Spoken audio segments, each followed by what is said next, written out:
कुनै पनि चार्जको हामीले इलेक्ट्रिक पोटेन्शियल हेर्न खोज्दैछौँ भने नि त्यो चार्जको इलेक्ट्रिक फिल्डको कुनै पोइन्टसम्म इन्फिनिटीदेखि कुनै एउटा टेस्ट चार्जलाई युनिट पोजिटिभ टेस्ट चार्ज है त्यो पोइन्टसम्म ल्याउनलाई जति काम गर्नुपर्छ that is called the electric potential of the charge at that point okay so हामीले यहाँनिर यो प्लस क्यू भन्ने चार्ज जुन चाहिँ फ्री स्पेसमा छ एट पोइन्ट ओ त्यसको इलेक्ट्रिक पोटेन्शियल हेर्नुपर्ने छ पोइन्ट एमा एउटा आर्बिट्रेरी पोइन्ट हो पोइन्ट ए हैन जहाँ पनि मान्न सक्थ्यौँ हामी त्यसलाई पोइन्ट एमा हेर्नुपर्ने छ which is at a distance of r from O अब यहाँनिर हामीले इलेक्ट्रिक पोटेन्शियल हेर्न खोज्दैछौँ भने हामीले के गर्नु पर्यो त भन्दाखेरि इन्फिनिटीदेखि एउटा टेस्ट चार्ज जसको म्याग्निट्युड कति छ 1 कुलम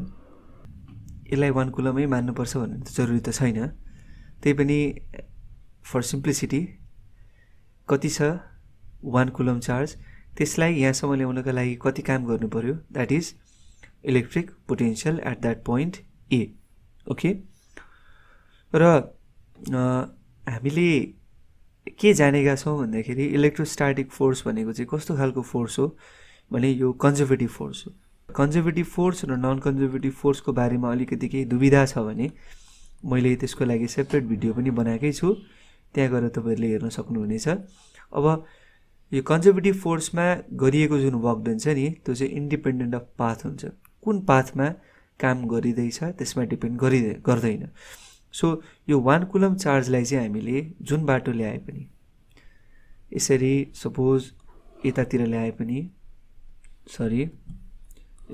यतातिर ल्याए पनि यसरी घुमाएर यतातिर ल्याए पनि अथवा सिधै लगे पनि केही पनि फरक पर्दैन same amount of work done हामीले गर्नुपर्ने हुन्छ कन्जर्भेटिभ फोर्समा it is independent of the path लामो बाटोबाट ल्याउँदै गर्दाखेरि धेरै वर्क डन गर्नुपर्ने अथवा छोटो बाटोबाट लाँदै गर्दाखेरि थोरै वर्क डन गर्नुपर्ने भन्ने हुँदैन in case of the conservative force so electrostatic force same as gravitational force is a conservative force यो नोट गर्नुपर्ने कुरा भयो अब हामीले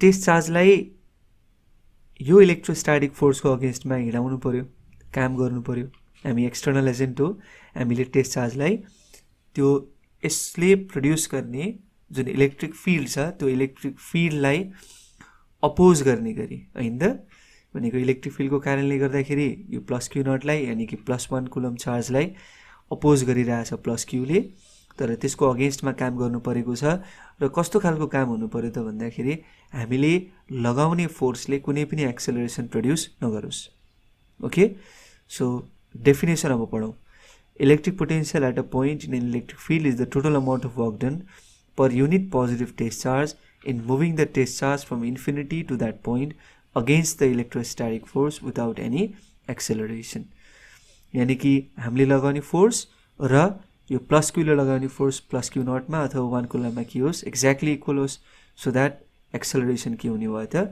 0 हुने भयो ओके यहाँसम्म हामीलाई समस्या भएन अब यो इन्फिनिटी नै भनेको चाहिँ के हो त भन्दाखेरि हामीले एउटा रेफरेन्स मानेको जहाँको पोटेन्शियल के छ 0 छ यो प्लस क्यू को इलेक्ट्रिक पोटेन्शियल जुन ठाउँमा 0 छ त्यो ठाउँलाई हामीले के भनेको इन्फिनिटी भनेको it is very far away from plus Q so 0 देखि पोटेन्शियल 0 भएको ठाउँदेखि सर्टेन पोटेन्शियल भएको ठाउँसम्म ल्याउन गरिने work done in a unit test charge भनेको इलेक्ट्रिक पोटेन्शियल सो के लेख्न पाइयो त यसलाई सो VA भनेको work done from infinity to point A per unit positive test charge अब यहाँ अघि मैले के भनेको थिएँ त भन्दाखेरि युनिटलाई 1 माने पनि नमाने पनि फरक पर्दैन तर कस्तो चाहिँ हुनु पर्यो त भन्दाखेरि यो प्लस क्यू को इलेक्ट्रिक फिल्डलाई अल्टर नगर्ने खालको एकदम ह्युज चाहिँ चार्ज लिनु भएन हामीले है प्लस क्यू को इलेक्ट्रिक फिल्डलाई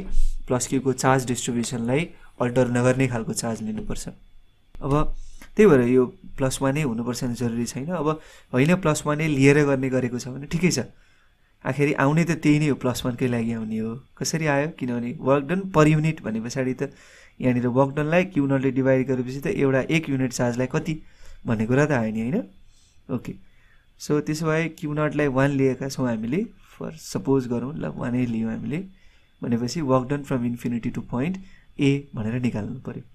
सो हाम्रो काम यो रहेछ, हामी अब डेरिभेसनको हेल्पबाट यो निकाल्छौँ है। हामीलाई यहाँसम्म समस्या छैन जस्तो लाग्छ मलाई। त्यसो भए वर्क डन निकालौँ। अब वर्क डन निकाल्नलाई फेरि एउटा समस्या भयो, हामीले work done from infinity to point A निकाल्नु पर्नेछ।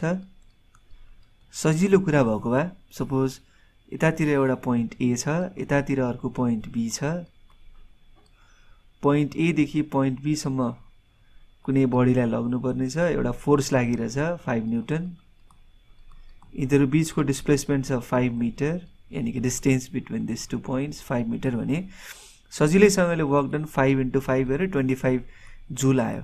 यसमा केही समस्या भएन। किन समस्या भएन? किनभने फोर्स के थियो? कन्स्टेन्ट थियो। सो एउटै फोर्स लागिरहेछ भने हामीले ठ्याक्कै फोर्स इन्टु डिस्प्लेसमेन्ट गऱ्यौँ, किनभने 5 मिटरसम्मै लागेको फोर्स त्यही नै भयो। सो यसमा हामीलाई समस्या भएन। तर यहाँ के छ? यहाँ के छ त भन्दाखेरि प्लस क्यू नट अथवा 1 coulomb charge plus 1 coulomb charge यहाँ हुँदै गर्दाखेरि यसलाई त कुनै फोर्स लागेको छैन। यहाँ हुँदै गर्दाखेरि लाग्यो, यसको कारणले गर्दाखेरि यतातिर लागिरहेछ हैन, राइटवर्ड्स, यता हुँदा पनि लागिरहेछ राइटवर्ड्स, यता हुँदा पनि लागिरहेछ राइटवर्ड्स।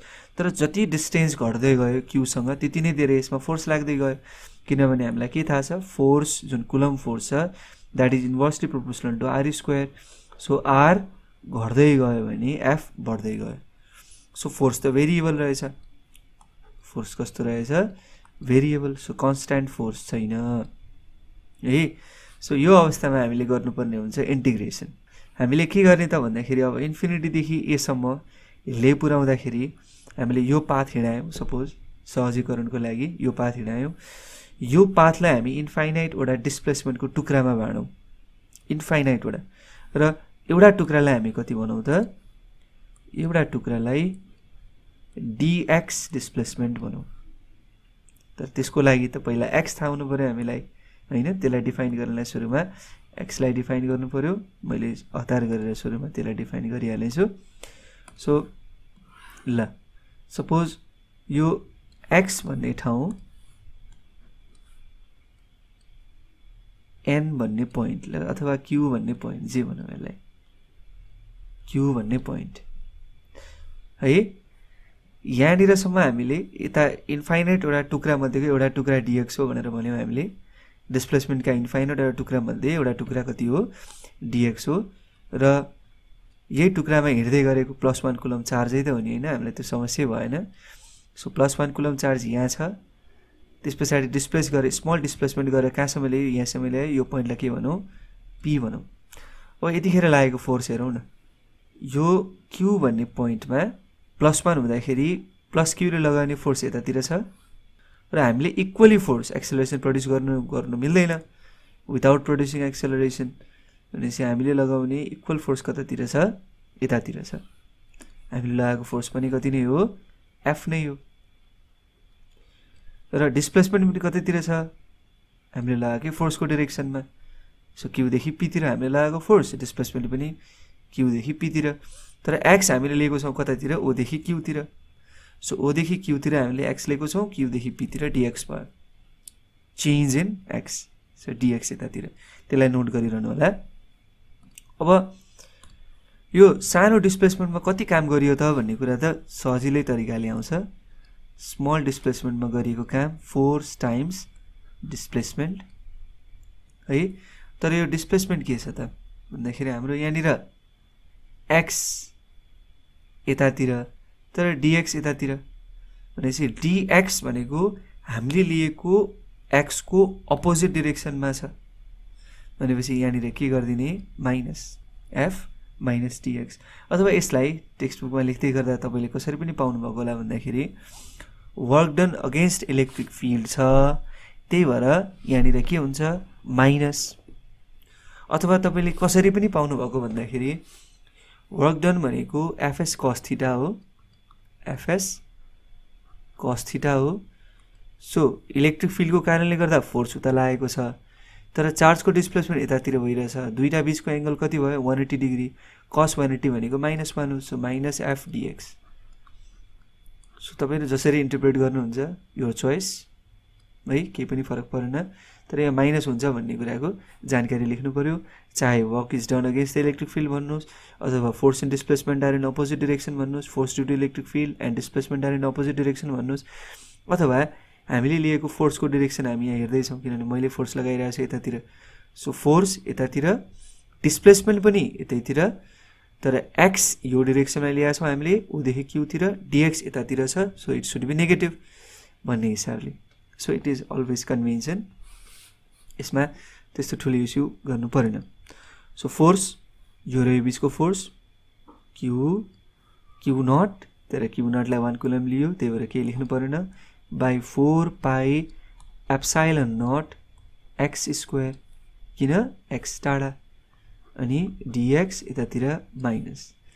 त्यसो भए यहाँ चाहिँ हामीले यसो हामीलाई के शङ्का लाग्न सक्छ त भन्दा क्यूदेखि पीसम्म ल्याउँदै गर्दाखेरि एउटै फोर्स लागेको छ त, फोर्स त भेरिएबल छ भनेर भन्नुभयो अघि भन्दै गर्दाखेरि क्यूदेखि पी एकदमै सानो, यत्रो बाटोलाई हामीले इन्फाइनाइट एउटा टुक्रामा बाँडेको छौँ भने त्यो त एउटा सानो डिस्प्लेसमेन्ट हो, इन्फाइनाइटसिमल डिस्प्लेसमेन्ट भन्छौँ नि हामी यसलाई। यो डिस्प्लेसमेन्ट त इन्फाइनाइटसिमल डिस्प्लेसमेन्ट हो। यो इन्फाइनाइटसिमल डिस्प्लेसमेन्टमा त फोर्सको केही चेन्ज आएको होला र, डिस्प्लेसमेन्टै कति थोरै भइरहेछ भनेपछि क्यूमा हुँदाखेरिको फोर्स र पीमा आइपुग्दाखेरिको फोर्स, यानि कि क्यूदेखि पीसम्म आउँदै गर्दाखेरिको फोर्समा केही चेन्ज भएको होला र, होइन भनेर हामी क्यालकुलस गर्न सक्छौँ यसरी। ओके ल, अब डिडब्ल्यू आइसके पछाडि त हामीले के गर्ने, यस्ता डिडब्ल्यू थुप्रै छन् इन्फिनिटीदेखि एसम्म, त्यो सबै डिडब्ल्यूलाई हामीले जोड्नुपर्ने हुन्छ and that is called integration. कहाँदेखि कहाँसम्म, इन्फिनिटीदेखि एसम्म। के को इन्टिग्रेसन, डिडब्ल्यूको इन्टिग्रेसन। डिडब्ल्यूहरू थुप्रैवटा छन्। अब सो इन्फिनिटीदेखि इन्फाइनाइट डिस्टेन्स टाढादेखि, अब ए त कति टाढा छ, आर डिस्टेन्स टाढा छ होइन, प्लस क्यू इन्फाइनाइट। यता हेऱ्यौँ त हामीले यहाँनिर के गरिरहेछौँ, डिस्टेन्स त यसरी हेरिरहेछौँ नि त होइन, प्लस क्यूदेखि इन्फाइनाइट डिस्टेन्स, पहिला 1 कुलम चार्ज छ, पछि हामीले कहाँसम्म ल्याउनु पर्ने छ, प्लस क्यूदेखि आर डिस्टेन्स। भनेपछि के हुने भयो त यसमा, इन्फाइनाइटदेखि आर, डिडब्ल्यू भनेको minus q by 4 pi epsilon naught x square अनि डिएक्स। फेरि पनि गर्दै गयो, के कन्सटेन्ट छ, माइनस क्यू आयो, 4 पाई एप्साइलन नट आयो, भित्रपट्टि के छ, इन्फिनिटीदेखि आरसम्म x to the power -2 dx. So हामीलाई अब इन्टिग्रेसनको फर्मुला थाहा छ, x to the power n dx भनेको x to the power x to the power n plus 1 by त्यही n प्लस 1 लिमिट कहाँदेखि कहाँसम्म, इन्फिनिटीदेखि आरसम्म इक्वल्स टु, सो त्यो माइनस माइनस प्लस भयो, अनि q by 4 pi epsilon naught यतातिर 1 बाई एक्स इन्फिनिटीदेखि आरसम्म equals to Q by 4 pi epsilon naught, so 1 by r minus 1 by infinity. 1 by infinity भनेको 0 भयो, अनि इक्वल्स टु कति भयो त यसमा, q by 4 pi epsilon naught r भयो। यो भनेको work done from infinity to point A. So यो हाम्रो फाइनल एक्सप्रेसन भयो के को, work done from infinity to A को। र यो भनेकै के हो अरे, electric potential at point A. So VA or generally V मात्रै पनि लेखिन्छ, q by 4 pi epsilon naught r. यो हाम्रो formula for a point charge. So are distance टाढा, पोइन्ट चार्जको कारणले गर्दा इलेक्ट्रिक पोटेन्सियल कति हुँदो रहेछ, q by 4 pi epsilon naught r. यसमा हामीलाई केही समस्या भयो जस्तो मलाई लाग्दैन। अब यहाँनिर हामी एउटा ग्राफ हेरौँ V र आर बिचको। त्यसको लागि सबैभन्दा सुरुमा मैले त्यही रिलेसनलाई फेरि लेखेँ, तर V मात्रै लेखेँ है त। So q by 4 pi epsilon naught r. यदि क्यू पोजिटिभ रहेछ भने V त पोजिटिभ भइहाल्यो, यदि क्यू नेगेटिभ रहेछ भने V के भयो, नेगेटिभ भयो, यो कुरा हामीले बुझ्नु पर्यो। र फेरि यहाँ पोजिटिभ नेगेटिभ भन्दै गर्दा मैले भेक्टर असाइन गरेँ होइन, इलेक्ट्रिक पोटेन्सियल स्केलर क्वान्टिटी हो, वर्क डन स्केलर क्वान्टिटी हो नि त, त्यही भएर। सो यही कुरालाई अब हामी ग्राफमा हेर्दैछौँ।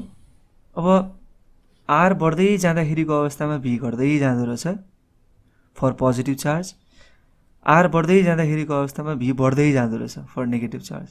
भी बढ्दै जानु भनेको नेगेटिभ एक्सिसमा यो तलको देखियो negative number, higher negative number, जति माथि माथि आइन्छ नेगेटिभ नम्बर घट्दै घट्दै जान्छ होइन। किन सपोज फर इक्जाम्पल हेरौँ न, ल यहाँ -10 रहेछ भने माथि आउँदा -9 भयो, -8 भयो, त्यसरी गएन, त्यो भने के हुँदै जानु, बढ्दै जानु हो होइन। नेगेटिभमा त्यो बढ्दै जानु हो, पोजिटिभमा चाहिँ के हुँदै जानु, घट्नै जानु हो। अब यहाँ पोजिटिभको लागि आर इन्फिनिटी राखौँ, भी के आउँछ 0। सो इन्फाइनाइट आरमा भी 0 भने पछाडि यसले के जस्तो काम गर्यो, एसिम्प्टोट जस्तो काम गर्यो, यानि कि यो कहाँ गएर मात्रै 0 हुन्छ, कहाँ गएर भेट्छ यसलाई भेट्नु भनेको के हुनु हो, भी 0 हुनु हो। तर कहाँ गएर मात्रै भेट्छ अरे, इन्फिनिटीमा, भनेपछि यो इन्फिनिटीमा गएर भेट्छ। त्यस्तै R0 हुँदा भी इन्फिनिटी, सो R0 हुँदा भी इन्फिनिटी, यो पनि इन्फिनिटीमा गएर मात्रै भेट्छ। कस्तो खालको कर्भ आयो त, यस्तो खालको कर्भ आयो, हाइपरबोलिक टाइपको। यतातिर पनि त्यस्तै आयो।